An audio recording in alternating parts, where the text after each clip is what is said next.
Pinaalalahanan ng Commission on Elections o COMELEC ang publiko na hindi na palalawigin pa ang itinakdang deadline ng voter registration na magtatapos sa Setyembre at 30 ngayong taon. Ito ay upang mabigyang daan ang maayos na pagproseso ng iba't ibang voter applications sa nalalabing mga araw ng voter registration period. Ayon kay COMELEC Chairman George Garcia, 5 araw na lamang ang nalalabi para sa mga nais magparehistro, mag-transfer o mag-reactivate ng kanilang voter registration. Binigyang diin nito na mahalaga ang bawat oras para sa mga nagnanais maging bahagi ng darating na eleksyon 2025 midterm elections.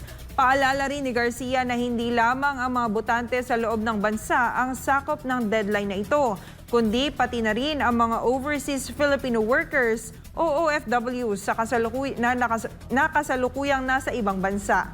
Dahil dito, muling hinikayat ng COMELEC ang publiko na wag nang maghintay pa sa huling araw at samantalahin ang natitirang mga araw upang magparehistro. Maring magtungo sa mga COMELEC offices o registration centers sa kanilang lugar na bukas mula alas 8 ng umaga hanggang alas 5 ng hapon.